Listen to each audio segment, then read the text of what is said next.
Welcome to SmithWeekly Discussions, an occasional program for our readers and listeners of SmithWeekly Research. Please note this program is a private discussion, and everything contained herein is for entertainment and educational purposes only. With that, we hope you're in a comfortable position, along with your favorite beverage, to enjoy the discussion. Before we get into our talk today, we want to say thanks for questions coming from our audience at SmithWeekly, including Bart P., Uranium Cranium, at Uranium Insider, Eric K., Seth S., Levi B., and at IMMPrim. Marc Henderson is our guest today. Marc is president and CEO of Laramide Resources, a U.S. and Australia-focused uranium explorer and developer advancing a number of projects at different stages. The company is listed on the Toronto Stock Exchange under the symbol LAM and on the Australian Securities Exchange under the symbol LAM, on the U.S. OTC markets under the symbol LMRXF. Marc, welcome to the show. Yeah, thank you, Andrew. I'm pleased to be here, and thanks for the invitation to go on your show today. Marc, so you've been with Laramide since 1995. Why are you still here, and what is the plan with Laramide for this kind of cycle 2.0? Very, very good question. It's sorry that you reminded me of the longevity of this and how long I've been in the game, if you will. We initially weren't a uranium company when we started. We were a gold company, and we ultimately, as we got focused on uranium, spun off the gold in 2008 into a separate company that's now developing a project. We're just in the late stage permitting process in Ontario, but we sort of caught the uranium bug really in 2004 or 5 when we had the opportunity to buy the Westmoreland project in Australia, and that's sort of what set us on our way, because it was very, very quality, very large scale asset, and we were kind of at the right time in that gigantic boom in the mid 2000s that swept up a lot of people. I had known about uranium because ex-colleague of mine had actually turned me on to the whole nuclear power business, what had happened in the United States in the 1970s with the uranium boom, when America built all their plants. And so we had a little company, actually, believe it or not, in the late 1990s that we were, founders and shareholders in, called Anaconda Uranium. And we assembled some of these assets that are still around today, and had a little foray into uranium in sort of the 97, 98 period, which is another period of time when there was a little mini boom going on in uranium. So we sort of understood, how the business worked and the nature of the assets that were the things that you wanted to be involved in and what have you. So when it came around again, and we could see the signs developing, particularly with China basically going full bore into the uranium business, we kind of jumped in with both feet in sort of 2004 or 5. Had we known, obviously, that we were going to live through this 8-year bear market, we might have made some different decisions, but time will tell. We're excited now because I think we've paid our dues. We're through the worst of it, and I think as probably a lot of people on your show and listeners on your show understand, the thesis is set up here for a pretty interesting ride, probably here in the next 5 to 7 years once this thing turns. And give us your background, Marc. Kind of tell the audience who maybe is not familiar with you. Give us kind of your background and what you've been up to throughout your career.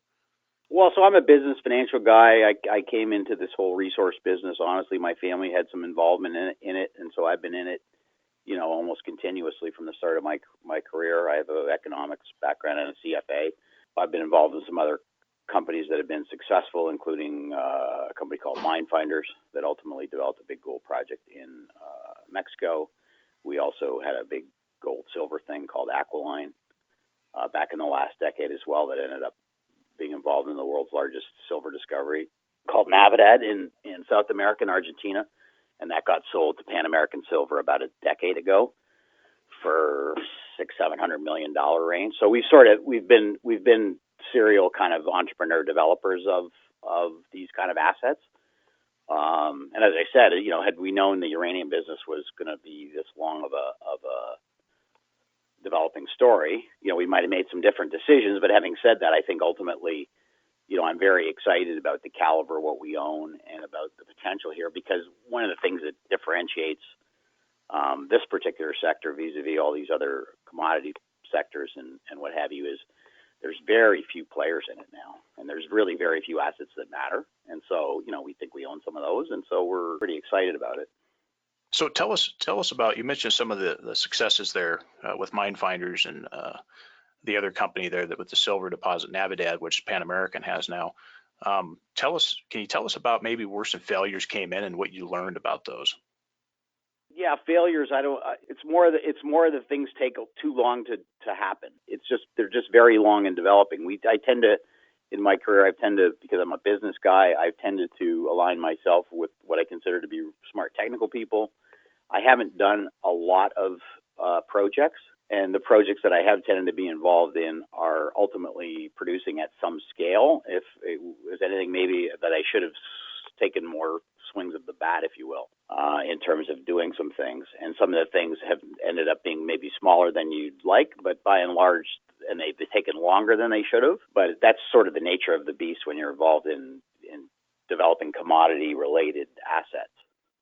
Right, absolutely. And I want to ask you this a little bit more in the view of Laramide. So the company went through the last cycle, and here it is again today. Tell us what strategies you use to try to preserve the company all the way until today to set it up yet again.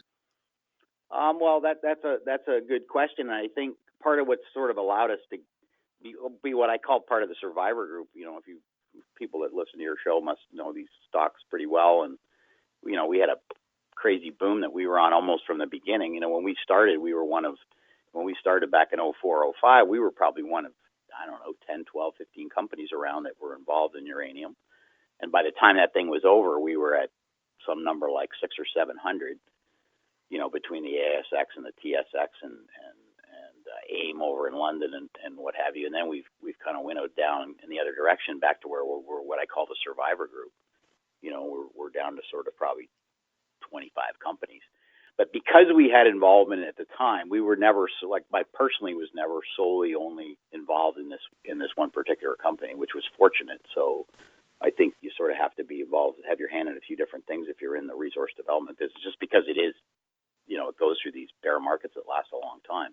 So we were fortunate that we had investments in some other things. And so, we had Laramide had an investment in Aquiline. We had an investment in this gold thing that got spun off. We had an investment in a thing called Con, which actually, if you sort of talk about things that were quote unquote failures, I don't know if I'd put that totally in the failure basket. I mean, we had an adventure in Mongolia involving a uranium asset that was a very good asset, actually, called Dornod, that ultimately got expropriated by the Mongolian government, and we had to go through a long process basically to get paid out on that. And the irony of it is we sort of ultimately got back exactly what we put in over a very long period of time.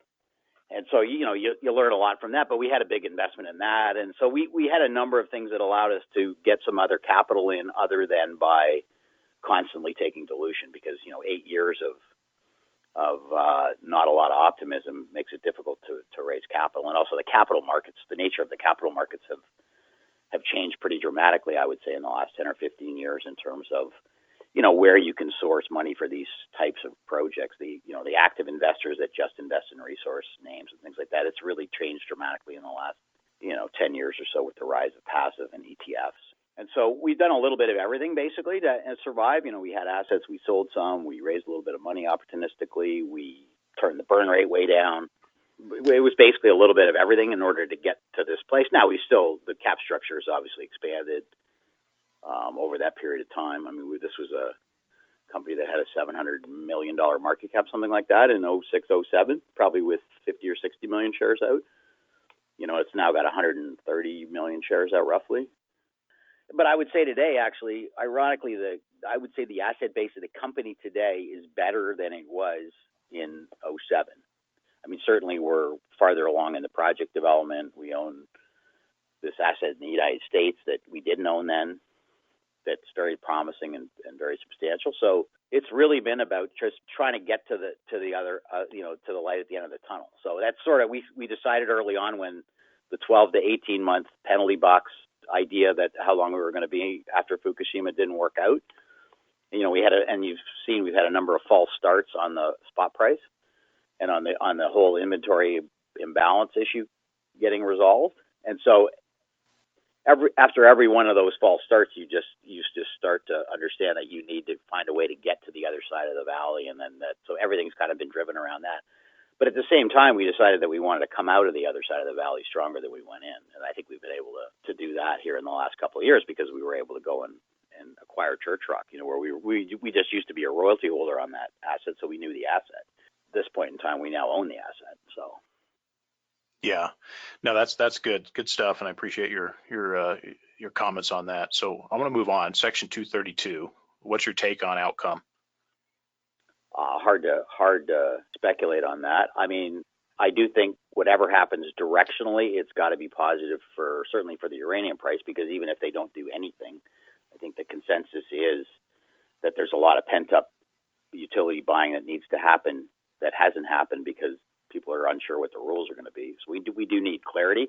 I do think that if they have spent this much time studying it and went to the trouble to put a report out, that the report is recommending something that's constructive for the industry, because I think you might have heard something about it if it was otherwise. So I think we're going to get something that is going to be helpful. I think at a bare minimum, I think it's going to be helpful to put a spotlight on our, quite small sector and what the issues and challenges are around delivering supply into the market. So I think from that standpoint, it's got to be positive. When we talk about the small number of companies that are left in the space, there's an even smaller subset of companies that are involved in American assets. So we're in that sort of select group. So I do think, obviously, we're optimistic about it, but I don't know. We've heard the range of things from quotas to tariffs and stuff like that. So I'm hopeful that they do something that's targeted and effective. So global uranium supply demand dynamics. When do you see the breaking point, and where do you see the price of uranium going? You shouldn't make predictions, especially about the future. I'm a little reluctant to. Obviously, we think it's going to be. It has to be higher. The industry leaders are telling you it has to be higher, or there is no future production coming. Eventually, the well is going to run dry on inventories. But it's been a mug's game to pick that. And I think we were all wrong. Coming out of Fukushima, everyone was, it'll be 12 or 18 months, and then it was a lot longer. And then at the beginning of every year, there seemed to be a lot of optimism in sort of, 2016, 17. I think people have given up predicting when it's going to happen. I think there's a very big consensus that it has to happen. It will happen. The demand is all out there and calculable. So it's sort of inevitable, but what year it's going to be or what month, I don't know. You need a catalyst. Because of the nature of the demand side of it, the inventories or the utilities have a lot of discretion and a lot of flexibility about when they need to buy, when they need to contract. They could suddenly take their inventories from 2 years to 4 years, and you need something like that to happen. That's what happened in the period from 2009 to right before Fukushima in 2011. That was effectively the Chinese just making a unilateral decision that it was a very good time to accumulate inventory, and they almost single-handedly took the price from 40 to 70 in what was a relatively short period of time. So I think it's going to be something like that starts with something we're not sure. Maybe it'll be 232. And then I think once you get this ball in motion, I think you're going to have a period of time that is certainly going to be a reasonable period of time where I think investors are going to be pretty happy they're involved in the space. So, Marc, give us your approach as to how you look at uranium from an investor perspective. Tell us how you might structure your uranium portfolio if you're a retail investor, and how would you approach that if you're speaking to investors and you're looking at the space and you're seeing these couple companies out there? What kind of wisdom would you pass along to the retail investor about how to maybe structure a uranium portfolio to enjoy the coming cycle? Well, we hate to get into sort of investment recommendations and talking too much about other companies. Our company was set up to be a supplier of choice to the nuclear industry, and we have these very big chunky assets that effectively can do that. Somewhat on a contracted basis, potentially with utilities and what have you. The flip side of it for investors looking at it is they're sort of interested in the outcome of what these kind of companies are going to do and whether they're going to produce and what have you. But the uranium sector, compared to other commodities, like let's say copper or gold, is incredibly highly correlated to that one number, which is the spot price. And so in the gold sector, for example, like Newmont or Barrick tend not to be correlated with microcap juniors that are developing assets. But in uranium, you really do have that phenomenon where the Camecos and the Laramides are almost moving in tandem, typically off the spot price, and particularly at times when the spot price is effectively out of the money and you can't make development decisions about the actual assets. So I think the macro matters a lot more at this particular juncture than the micro or the fundamentals of these individual companies. So I think in terms of putting a basket together, it tends to be more about maybe what the bait is involved of these various companies coming off the bottom of the market. Like if I was going to, just from a macro standpoint, I would be interested in companies that, maybe you take a producer and a mid cap and a smaller company, but so to some degree, it's more important about maybe how they trade in terms of volume and that sort of thing, because the stocks are highly correlated. And then I do think between here and let's say $40, I wouldn't say throw a dart, but I think the first phase of this thing coming off the bottom of the bear market, I think you're going to do pretty well, almost irrespective of which of these. I mean, I'm talking the names that everybody knows about, the names maybe that are in the ETFs and things like that. You're going to do pretty well in all of those names. And I think once you get a little deeper into this, I think the fundamentals are going to matter more. Where people's projects are jurisdictionally is going to matter more, where they are on the cost curve, the scale, how they're going to be able to execute on bringing these projects into the market. That's going to matter a lot more further down the track. But I think initially that's probably not going to matter as much as you need to spend less time studying the fundamentals of these companies than you normally would in a typical investment in the junior commodity space. I don't know if that's helpful. I don't really particularly want to get into any names, but I think that's a good guide to how to approach it. Yes, yeah, and I think you covered it well.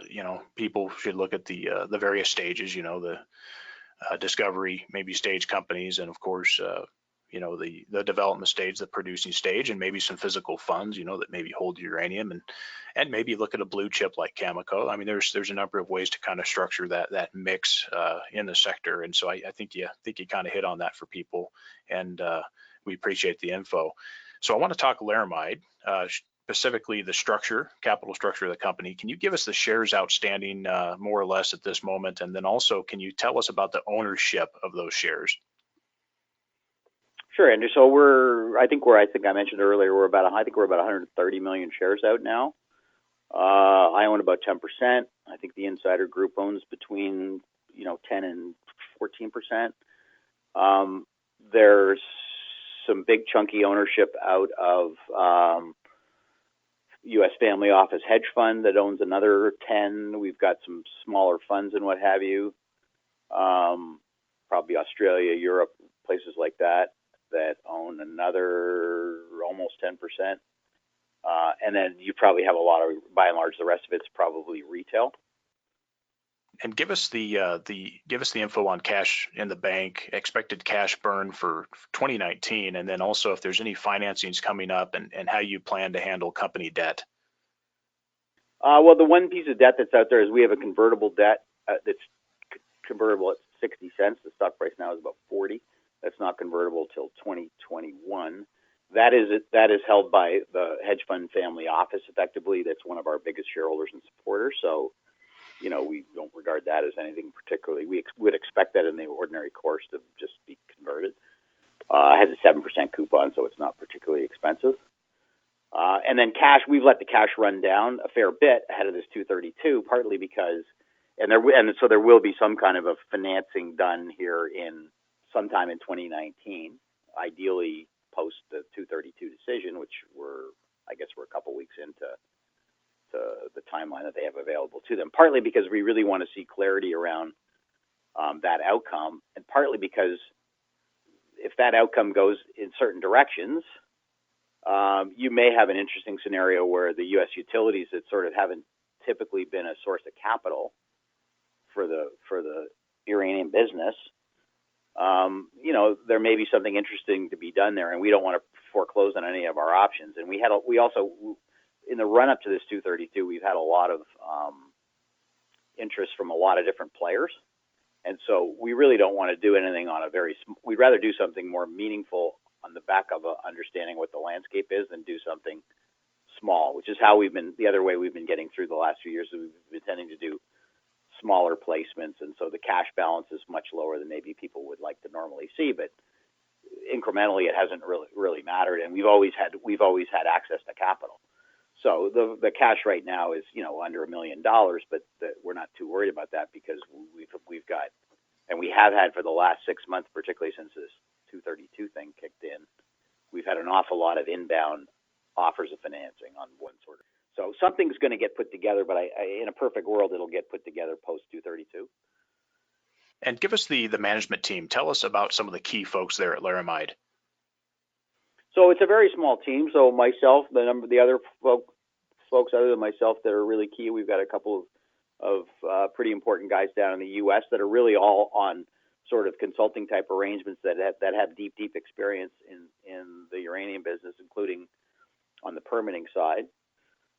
Marc Politz is an individual who's very, very important on the permitting side because he was involved in all of the history with the NRC license at Church Rock, et cetera. So he's come and joined our team. And then our chief operating officer is a gentleman named Bryn Jones in Australia.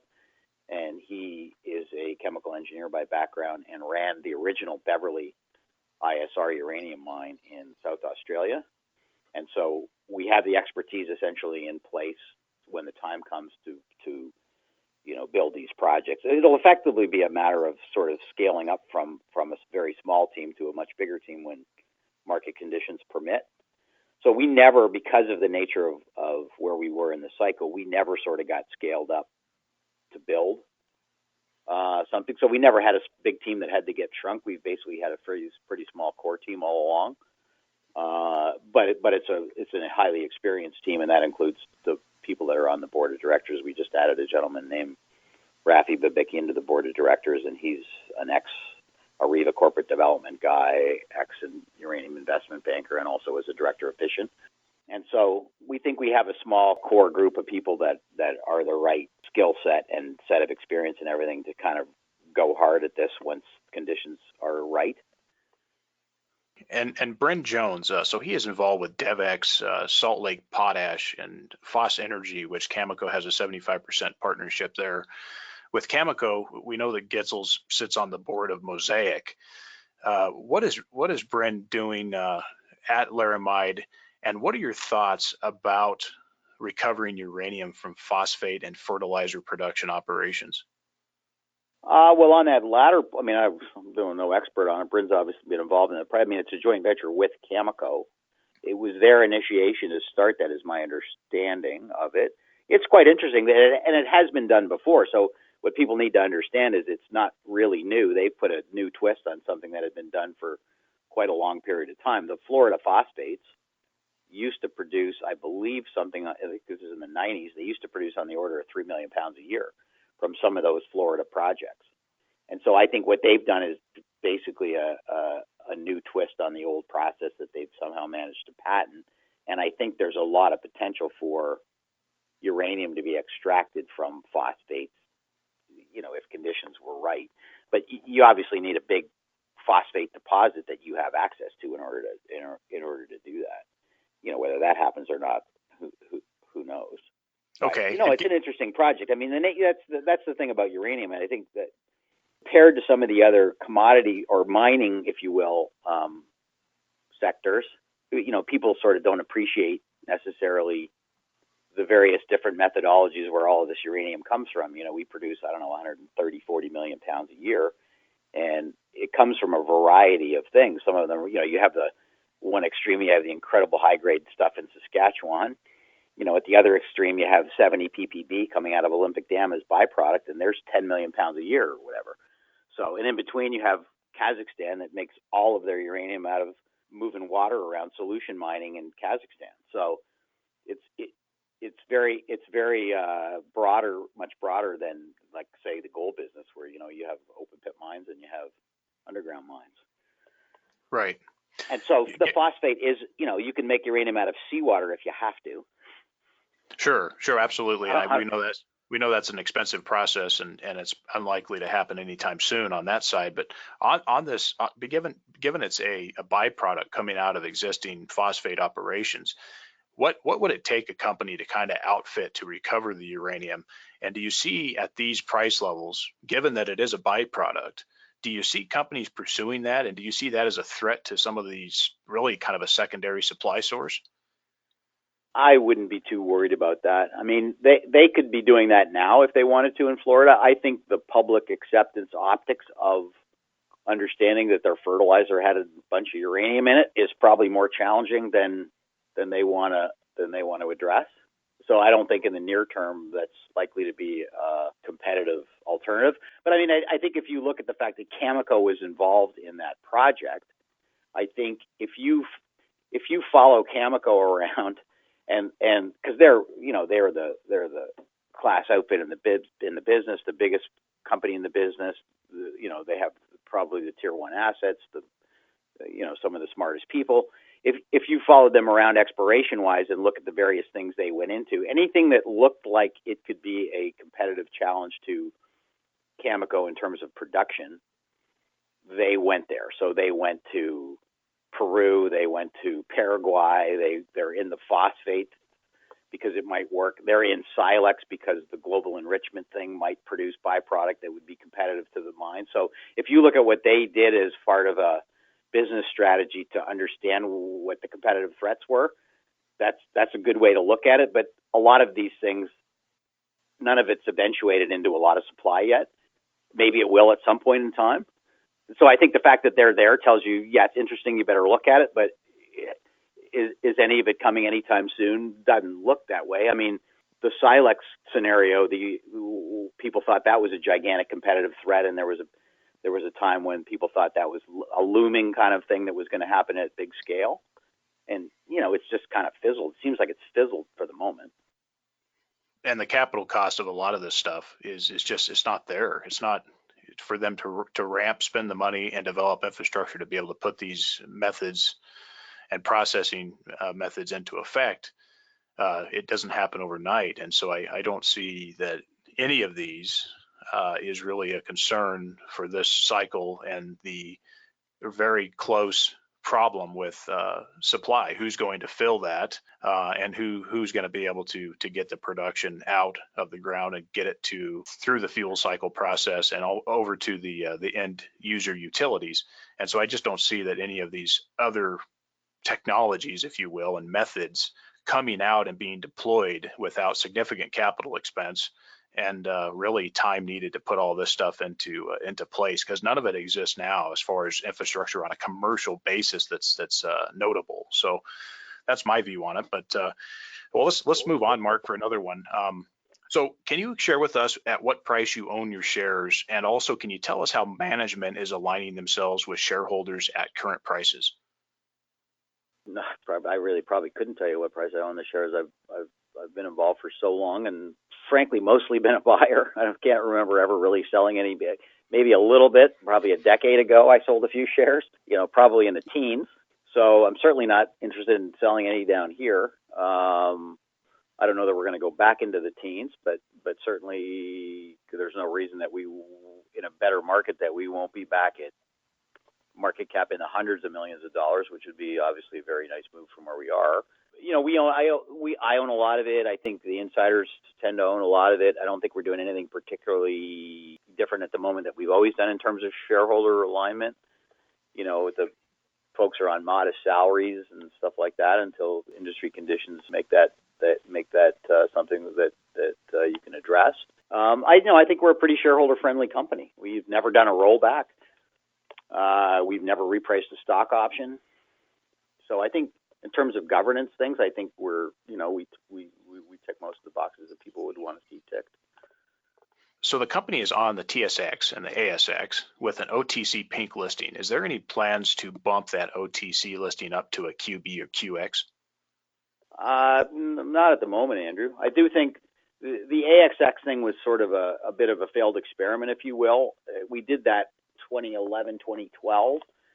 partly when we thought the uranium recovery would be a lot sooner than it's turned out to be. And I think we thought it would be an interesting way to access the Australian capital markets and things like that. But you find when you do these cross listings, and there's been a number of companies that have tried to do this, mostly coming from Australia to Toronto, or going from Australia to a UK type of listing, you really need the stock to trade naturally in both places. And so it's sort of still a placeholder, if you will. And we're hoping at some point that we can generate, and we keep the listing because we hope at some point that we can generate a level of interest in Australia with investors that'll make sense, where it kind of trades naturally, trades volume naturally and things like that.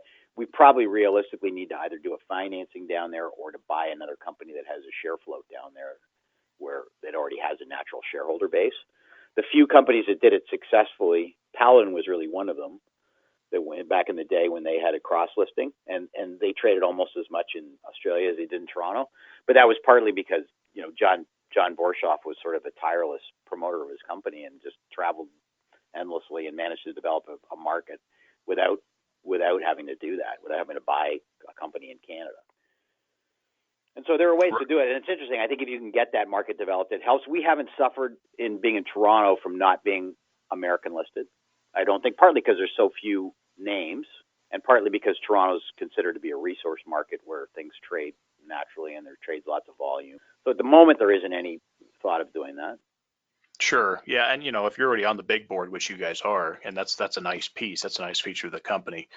From there, you really just, in the right market conditions, upgrade is really going to, from there, is really just going to the New York Stock Exchange. Was really in the midst of a bull market would be the only time I would consider doing that. So I think it makes sense. I think you guys are pretty well set up. I just think that there's probably a couple U.S. investors that, why isn't a QB? But I think even for the efforts to get to QB from Pink on the OTC is probably, Mark, maybe you guys can look at it. But I think from what I understand, it's pretty minimal effort to get to QB status there. So we'll leave that for you to ponder. We'll look into it. We haven't done that. I mean, obviously, in times of austerity, we weren't looking to further expand friction costs. So partly at some point in time, especially if you go full listing on these things, the friction cost of these exchanges has not diminished surprisingly. Even though if you look at the TSX, like all of our volume used to trade on the TSX. Now, if you look at it on a daily basis, there's about 7 other of these exchanges, pools, whatever you want to call them, where the volume all gets split. So, but the fees haven't gone down. Right. Yeah, no, it makes sense. And it's a time where people should be cautious with using their money on G&A. So give us, talk about projects at Laramide. Give us just an overview, and then I want to get into a couple specifics in a moment.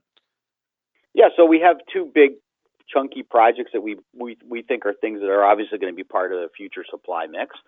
The thing we initially had was, and still have obviously, is Westmoreland in Australia, which is a big 50 million pound, open pit project with a low strip ratio, very good metallurgy, has the potential to produce up to 5 million pounds a year. There's been couple of different economic studies done on it that are public and 43-101 available and that kind of thing. So it's a case where that's a project that really needs permits and money and then build it. It doesn't really need any more technical information. It certainly doesn't need any more drilling. I mean, possibly if you made it bigger later, that would be interesting, but it doesn't need that. Now, it has a much higher capital cost price tag, probably I think it was a number on the order of $300 million U.S. the last go round. And so we're fortunate that we have this other project in the United States now, which is a ISR project called Church Rock. It also has more or less, I think, 50 million pounds on the 43-101 numbers that were published last year. But it's an ISR project, and it can be scaled up sequentially. So the initial plan would be to make a million pounds a year with the initial well field, and then ultimately scale up to 3 million pounds a year. It was owned previously by a company called URI, which is now Westwater, and they got an NRC license on it. So it has the federal permits. It just needs one aquifer injection permit in New Mexico state permit, and then it's effectively permitted, and you could start building it. The benefit of that project is obviously the capital cost is an awful lot lower, probably on the order of a tenth of what Westmoreland would cost to initially get up and running. And it's also because of the nature of it and the nature of ISR, it's on the lower part of the cost curve. Westmoreland is as well on the lower part of the cost curve based on the numbers that we had. but it's a different thing because of the scale of it. So we have this nice situation where you can effectively start and then ultimately scale into a bigger situation in the United States at Church Rock, and then presumably as the cycle matures, and when you're cash flowing, you can go and address the bigger project. Give us the status on the permitting. When do you see that getting potentially fulfilled, where you guys have full permits? And then tell us about the local community there and how the community support and sentiment is going. And when do you think, maybe give us an estimate of time, when do you think all of that would come together, assuming you had a good uranium price to kind of pull the trigger? Start with the latter point. So in terms of what price would you need that you would say economically you'd start getting very serious about that project, I would say probably about $40. I think you could look at a scenario where it would be economically robust enough at $40 that you could get serious about it. Now, we haven't put out, unlike Westmoreland, where we've done resource calculations multiple times, a couple of different PEAs, because of the nature of the way that project came together, where we were the royalty holder. We bought the resource and the land out from Westwater, and before we did that, there was an aggregation of a bunch of different properties from other companies. So the whole resource picture and the ore body all came together in a way right before we did that deal that had never happened before in the history of that project. So it had some previous economic studies done on it that were never publicly released by URI Westwater, partly because they're an SEC filer and they weren't subject to that regime. So the missing thing for the market on Church Rock is for us to put an economic study of some kind out there into the marketplace, whether it's a PEA or otherwise, that also just tells people, listen, here's what it looks like, here's the production profile, here are the economics. That also makes it, and I think will assist us in our capital markets efforts, because I think, the analyst community and others, they want to see something to base their models on. And right now, they don't really have enough technical information. I mean, they have the resource picture, but they don't have the technical information on the economic side, on the cost side, to put a economic model together. I mean, I think when people do it, they're going to be pleasantly surprised, and we're obviously going to help them in that process. But that hasn't been done yet, and that's a 2019 event. That's a latter half of 2019 event. So that's a big part of the picture of putting the whole thing together. On the permitting side, we're always very reluctant to talk about any kind of timeline with respect to permits, because you have no control. As I said, we're down to one permit, but it's an important permit, and you can't build anything until you have all your permits. So we're definitely getting stuck into that process now in New Mexico in 2019 to get that last permit. The goal here, internally is to be shovel ready sometime next year, where you would have your permits and you could go ahead. And the local community there, how's everything going with those folks? Well, in terms of actual communities on the ground, there really aren't any. We're not near any towns, or particularly with where the initial well fields and that would be. I mean, these are all things that are kind of out in the open in northern New Mexico. We adjoin the Navajo Nation, so obviously we have to be very respectful and mindful of that relationship, and we are trying to address that relationship. That we when we were just a royalty holder, we didn't have that relationship, so that's a relationship that we're obviously going to work hard at building. Tell us about Crown Point and what your plans are there.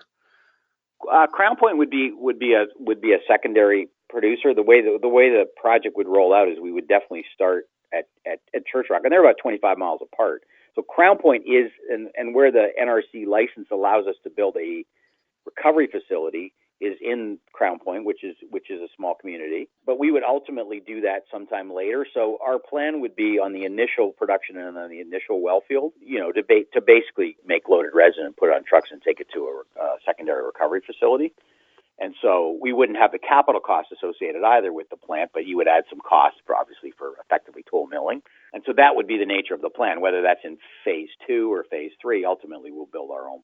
And we have the right to build that plant. So we do have the NRC right to build a plant in a very specific location with a very specific capacity. And we're the only ones in New Mexico that have that. But having said that, there are already a bunch of recovery facilities where, if you could be doing ISR mining, you can take it a bunch of different places, and some people are doing that. Some of the production that's happening that's what happens to it, including, okay. I mean, Westwater still, I believe they still have a permanent facility in Texas. And with Church Rock, so I want to go back to that for just a moment because this is kind of the first off the ground project from what I understand. So I know you haven't put a PEA out on it yet, but can you give the audience just a rough ballpark on what you think it might be cap cost wise to get going there? Well, yeah, we're obviously pretty reluctant about doing too much to get you offside with all these various 4201 rules and everything else. But there have been, Westwater had a capital number, I think, that was on between 20 and $30 million. And I think anybody that looks at these things, if you do rule of thumb comparables on what it takes to build a well field, $1 million a year well field, you're in the ballpark. And if you look at and our situation, because this is a tried and true methodology that's been done a number of times on all these various U.S. ISR things, starting with Cameco's stuff when they started in Nebraska, and that's the thing that's Crow Butte, I guess it's about 800,000 to 1 million pounds, has been the whole time steady state, and that's the kind of scale of the thing that you're building. So there are peer group comparables that you can look at for that, and those all get you to a number, like just for the wellfield piece of it alone, get you to a number that's in that $25 to $30 million range. And in terms of understanding where you're going to be on the cost curve, I mean, obviously the ore body matters. So if you have an ore body that's a certain grade and a certain dimension, that should allow you to sort of stack yourself up against the peer group comparables. And that's kind of how we do it now. If people look at what's in our PowerPoint that's obviously available online and things like that, it's based on what does this ore body look like vis-a-vis these other ore bodies in the U.S. or whatever else. And in fact, the beautiful thing about Church Rock is, it has grade that people don't tend to get excited about, these grades that are, start with a 0, like 0.08, 0.09. But people probably don't understand that that's what the grade is in Kazakhstan. And they seem to be doing okay. So our grade in the U.S. is of our better quality stuff in these well fields is in that ballpark. It's in the 0.08 to 0.1 ballpark. And then we obviously don't have the dimensions that they have in something like Kazakhstan in terms of what the ore body looks like. But the dimensions are bigger than they are in, say, some of the things in Texas, where you have more skinny, sinuous type deposit typically.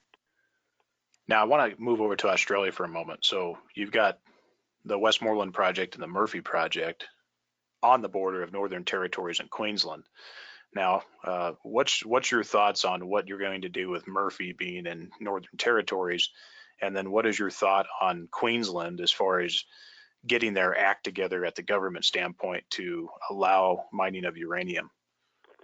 Yeah, so Australia's been a very interesting experience because we've been there since before they got rid of what, for a long time, uranium bugs, that they had this thing called the Three Mines policy, which was a government policy. It was basically, there's a two-party system in Australia, and for a long period of time, one of the two parties was anti-uranium, the Labor Party, and they were anti-uranium at a party level, like the Democrats would be about some issue in the United States, for example.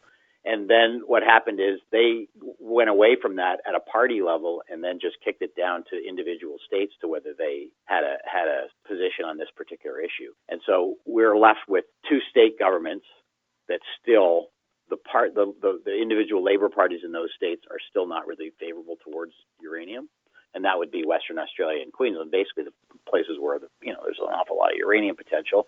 And so we tell people that what we really, what we need for Australia is we need the two Ps. We need price and politics for the thing to go ahead. And the entire time we've owned the project, we've never had the two Ps lined up at the same time. We've had one but not the other, and we've had both off. And right now we have both off. But we did have, more importantly, the political piece of it.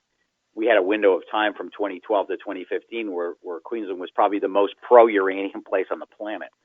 They went out, did a multi-100-page report about it and why it was a good thing and why they should develop their industry and everything else. So unless one of those two parties suddenly becomes the permanent government of Queensland, there's going to be a window when the political P is going to fall in the line for us, and this is going to get done, and we're going to get it permitted.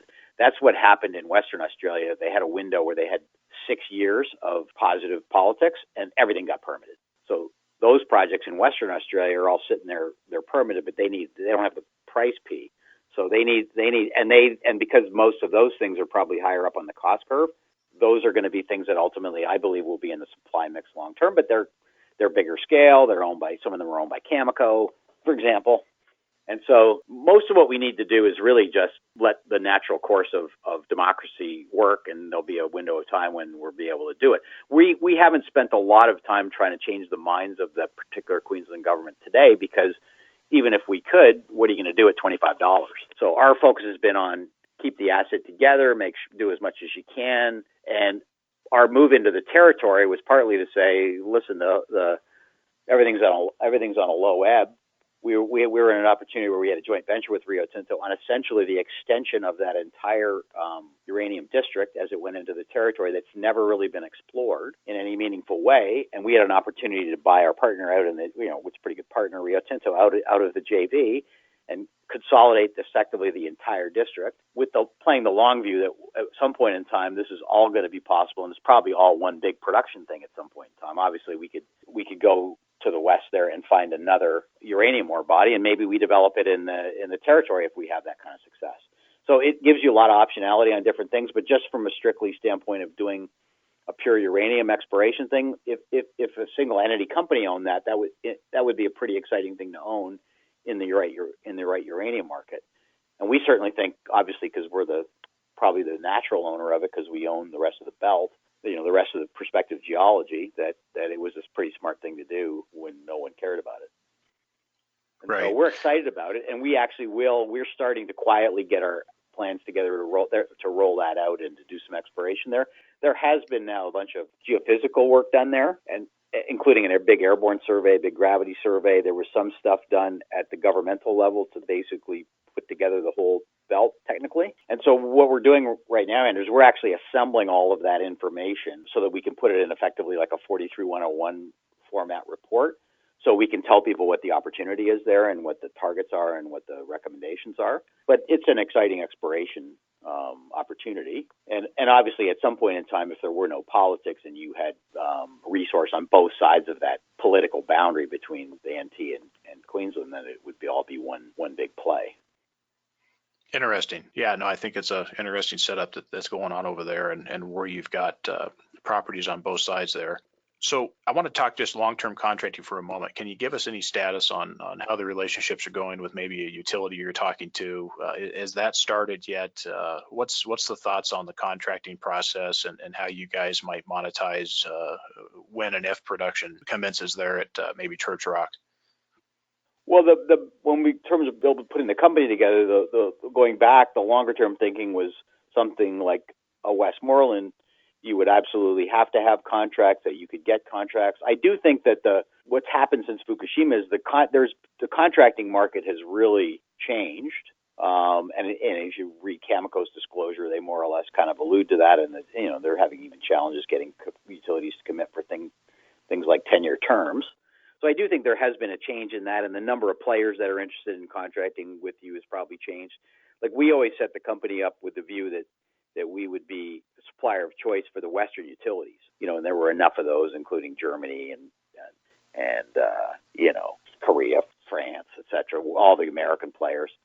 The U.S. utilities typically like to support the industry through contracts. They got away from doing any other strategy for utility procurement, but because they had been down the path where they own mines and they own pieces of mines and various other things, and so they got completely away from that and just went to where we'll just give you guys fair contracts for decent length terms. And then I think post Fukushima, they sort of got away from that, and that's partly one of the things that I think has led to this whole 232 scenario and the tension between the producers and the utilities and that kind of thing. So I think it's going to be interesting to see what happens post 232 and where the attitude is on the American utilities, because they still have scale. There's a lot of plants in the United States. There's a lot of pounds that need to be procured. In terms of our projects, because Church Rock is a much smaller thing at much smaller capex, that can frankly be built without any contracts. So right. you can get $25 or $30 million to build without any contracts. And the example of that was what was done with Mustang, if this company called Mustania, which was private in the last cycle, and they went and actually built the plant in Texas, and it cost, I think, $25 million. They were actually the biggest supplier in the spot market. They were producing at one point, I think they got up to 1 million or 2 million pounds a year, and they were just selling it at the spot market. And this is when the spot market was $80. So that was a pretty good decision. But they got the whole thing done without any contract. Got it billed. Never entered into a contract. It may be really important over time again, but the market may evolve in a different way than it looked in the past, and you just don't know yet. Yeah, I think it's interesting, and you certainly have a situation there that's low capex, and there's certainly some better options potentially without having to get into a long-term contract. So, why should investors be looking at taking a stake in Laramide today? What would you say to potential investors in the audience? Well, I think if you're looking at that group of names that are interesting names to be in that have developed, whether it's looking at a yellow cake or a U participation where you're effectively just buying the commodity. I mean, people want to buy things that have growth potential in the long run, and probably in the short run, they really want the torque off the move in the uranium name. And I do think from that standpoint, in terms of our longevity, the assets that we own, Laramide in the uranium business is I don't want to call it a brand name, but it's a well-known name. It does trade. When the spot market moves up, the stock performs. So in terms of the beta, if you will, to the thesis of uranium, I think we probably have a very high beta. And I think backing that up is we have a company that really has been put together with the view of it will be a meaningful supplier to the uranium business in the long term. And we own projects that do matter. But I think by and large, for most of the guys that are left, all those projects in one form or another in some timeline are all probably going to be part of the future supply mix, including those big, huge projects, obviously, that everybody knows about in Saskatchewan. That's one thing we didn't really talk about. But in terms of, and that really all plays together with this whole idea about contracting that you asked about, the scale of what you're doing things at is going to matter because the market is going to get healthier, but it's not going to go from 150 million pounds or whatever was produced last year to 220 in a really short period of time. It's going to take a while for that to evolve. And the market can only, and Cameco is basically out there chattering about this now all the time about, the thing you should worry about is look at all the stuff that's offline that can come online quickly. And then when you get into that discussion, you have to look at, well, what are the things that are, once we get past that, what are the things that are going to come online and at what scale are they going to come online? So the thing I do think where we are very well positioned is we could come online at a scale that doesn't need a crazy uranium price and isn't going to be the least bit disruptive to the uranium market. We bring 1 million pounds a year out of Church Rock. It's just no one's even going to know we did it. We don't have to run around. We don't have to get hundreds of millions of financing. We don't have to get contracts that underpin everything because, if you produce 1 million pounds a year, you can just sell it into the spot market. If you're going to produce 20 million pounds a year, you pretty much have to have an idea what you're going to do with it. Right. No, that's a good point. If you have a 20 million pound operation per year and you're going to destroy the spot market if you've got that, if you're looking to dump all that into the spot. So I think that's good points. And I wanted to actually ask you, you brought it up. What do you think of the hopefuls in the Athabasca Basin? You've got a couple there that have some sizable projects, but what's your thoughts on really the kind of the timeline and can they really put it together all the way through production to cake in a can over to the utilities? Oh, those are great discoveries and great assets. I mean, they're clearly going to be online at some point in time. I mean, at some scale, no question about it. It's just a matter of what the sequence is going to be. So that's kind of the thing. If you took the matrix of all these companies and we fast forwarded 20 years or 25 years, you'll find that probably all these things have been brought online, and they were brought online at some level of production. Maybe they scale up, the bigger ones scale up sequentially kind of thing. But the market needs all of those assets. Every time they turn a power plant on in China, it's got a 60-year life, There's only a few guys left in the business on the buy side that are thinking, yeah, I have a 60-year thing I got to worry about here. What am I doing about it? A whole lot of the industry is going, I have this asset, maybe I'm going to close it. I'm not sure. I'm retiring in 2 years, so it'll be my successor's problem, So I think anybody that owns a decent uranium asset is going to do very well certainly over the longer term, because this imbalance is, it's got to get addressed in some fashion. And the demand didn't stop. This isn't a sunset industry. I mean, if anything, the last 12 months and really the last 6 months, you've seen a lot of announcements that suggest that this industry could go back to being, I don't know, they're going to have a nuclear renaissance again, or we talk about that, but we're going back to nuclear's seemed to me getting put more and more back into the conversation, whereas it had started getting phased out of the conversation. I mean, France this week basically pushed back when they're talking about getting to 50% on nuclear. I think they pushed it back a decade. China has now made commitments first since 2016 on more approvals, and I heard they were talking about 6 or 8 plants a year.